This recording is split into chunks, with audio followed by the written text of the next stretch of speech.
Attention gamers. Oftentimes when playing League of Legends you will see a familiar concept being thrown around, worth. And while this idea is typically fairly straightforward in the real world, for example when I tell people that I'm lactose intolerant and that I spent all night bleeding out of my anus but that it's worth because I just can't say no to a threesome with my boys Ben and Jerry, the meaning of it being worth is clear. But in League of Legends the line between worth and not worth is gray, more subjective as it's typically used as a self-defense mechanism to justify some brainless decision you just made while typing it out onto a black and white screen. That is until one noble man came along and devoted his life to this ambiguous concept, becoming the most knowledgeable judge on the rift as to if something is indeed worth, leading him down a life of having possibly the worst KDA of any player ever to hit Challenger with a gameplay strategy that saddens many. This guy's addicted to dying. Well, I mean, that's my VOD for today, man. I'm really tilted. This gameplay sucks, but it works. Yes, I am talking about the boss, or I guess formerly TheBausffs, which I can only assume is the first thing his teammates want to do when they see this dude averaging 13 deaths a game rolling top on their team. But many have misunderstood his utilization of intentionally dying and have failed to replicate it because unlike them, the boss lives his life in a way that gives his deaths meaning. Big 160. That's a good death. That's a good death.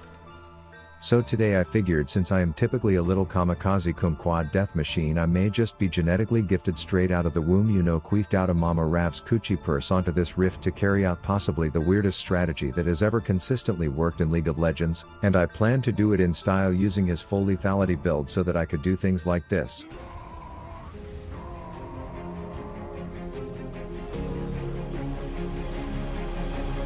Today's sponsor is Mech Arena. Get jebaited and then try the best mobile FPS on the market that means fantastic while you poop shooter Mech Arena. I'm talking tons of mech to collect each rocking unique abilities and playstyles that you then can customize in hundreds of ways through the double dual wieldy weapons selection and pretty boy skins to give you that flair. And to those of you loyal ones still watching, here is your epic Sion one shot. Anyways, you take your tank killing transformer into a variety of different game modes, King of the Hill deathmatch and tournaments where you can queue up solo or play with friends. The game gets updated more often than TheBausffs dies on Sion, and in the latest one they added the Mech Stalker with his sick biscuit Predator drive ability, as well as a new pilots feature with 12 unique pilots to choose and customize to fit your personality and playstyle.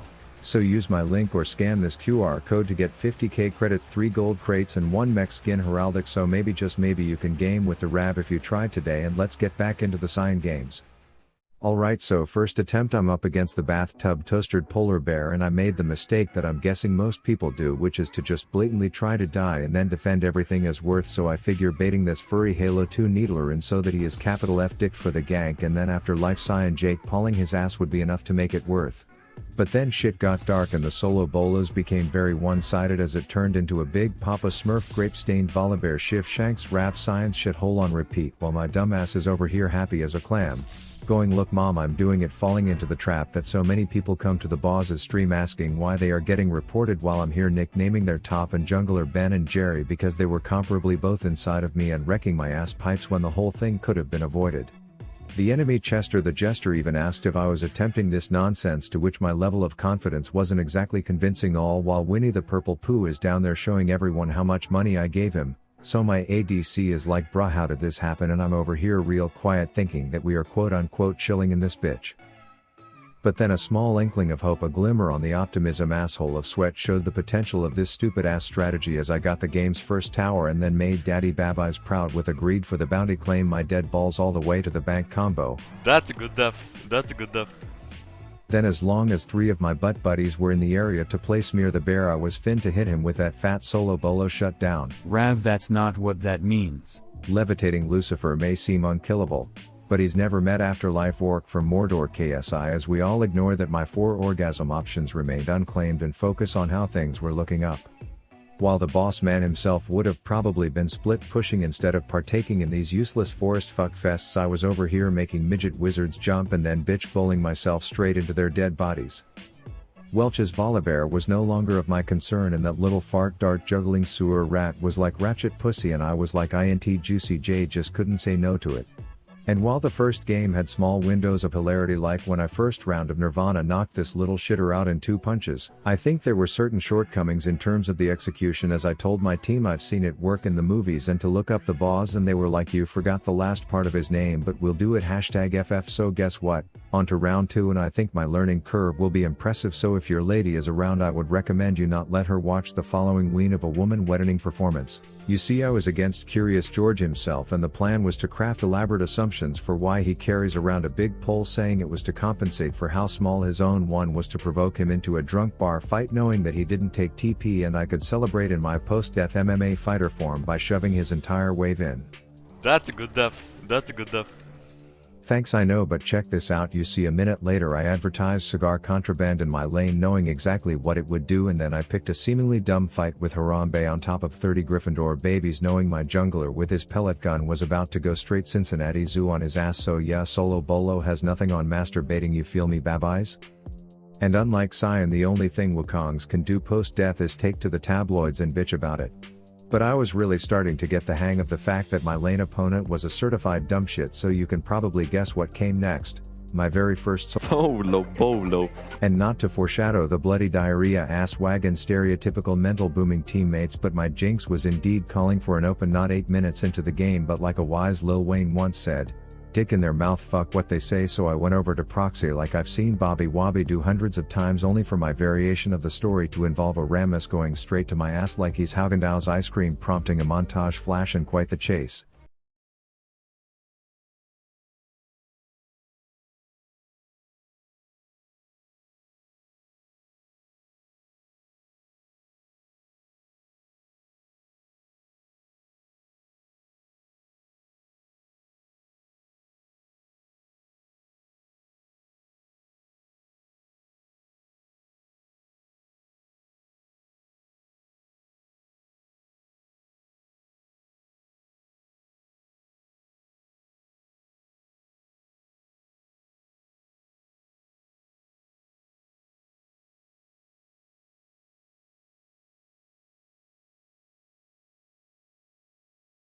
Bolo. Then it was time to bush beam my way down bot cause this ash hole was looking a bit too clean and I wanted to introduce myself as a second time Sion and show her all the stuff I learned. Side note Mafia man left me hanging why you might ask the world will truly never know but I guess he figured he would come back in a bit to steal all the credit anyways like a chungus big bungus ass clown. And since I was vacationing south anyways I stuck around for a bit because I heard that the enemy Ramus would be attempting to break the Guinness World Record for worst attempt at a dragon steal ever.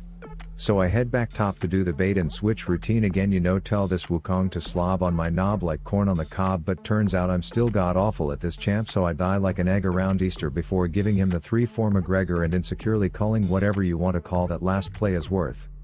Also side note when you are playing this single shoulder padded sepsis solo Renekton only bald fuck of a champ you can just bull yourself into the rift pine trees to steal kills. Then given my track record of ineptitude absolutely no one will believe me when I was full cosplay mode of the boss in this next play knowing drag would be up in a little over a minute so if I could pull as many kumquats top it would be big boy IQ status as I ran away grumpily giggling knowing my plan worked. And we would be able to set up for drag before them which in this case meant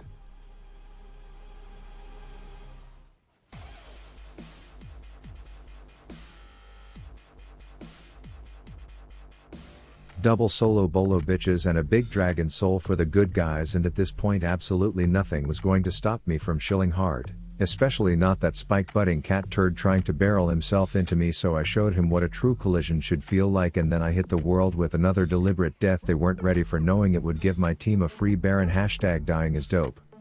But remember 7 minutes into the game when this failed abortion was trying to give up? Turns out by the end of the game the diff involving her was so big, 5 levels to be exact which I don't even know how that's possible but it felt illegal like Chris Hansen was about to show up or some shit so yeah attempt 2 got spoiled by her stupidity forcing me to queue a third, and show off the true potential of Inting Sion.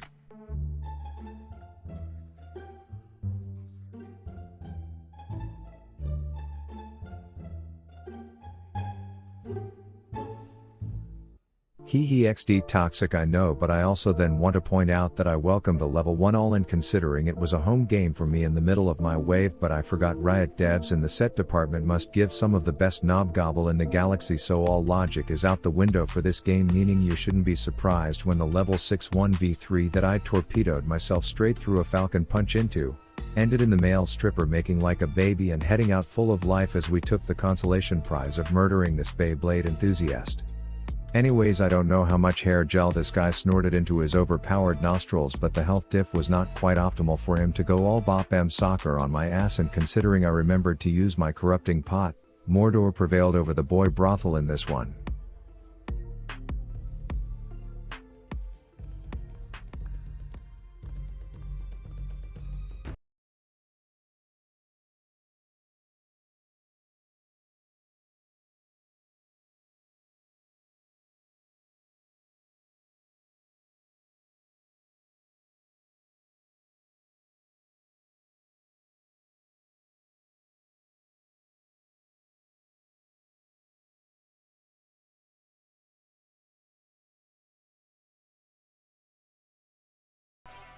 Did you guys hear the one about the ganking Janna that slaughtered a set? Yeah, neither did I, but it's montage time.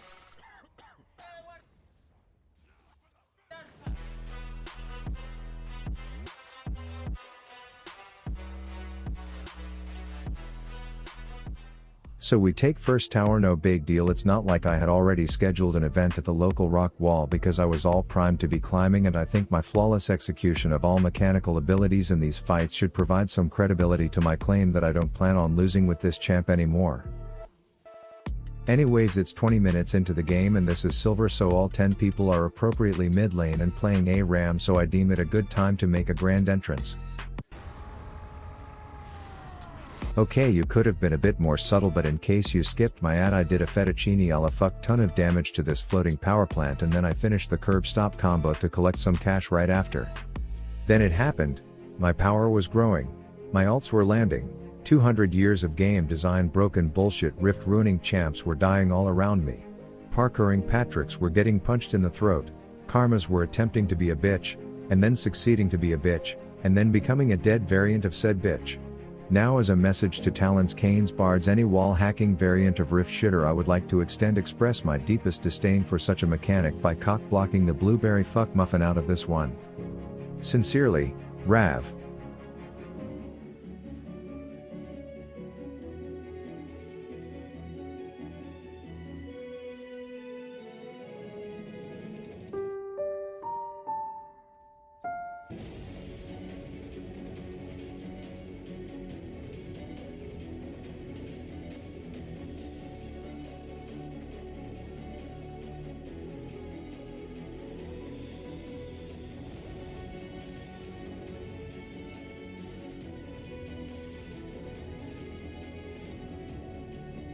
And in my mind I was starting to think like a true shilling gamer. As my team was setting up for a river worm jerk-off festival, I knew that if I made a lot of noise in their base and destroyed the thing that inhibits the more evolved minions from coming out, the deliberate death distraction mechanism would succeed in earning us so many objectives you'd think a new season of Fortnite just came out and my team was grinding battle pass quests to get the latest and greatest Ariana Grande anime skin or some shit. And to be completely frank, I still have absolutely no idea what I was doing, as I was definitely overdoing it on the dying now.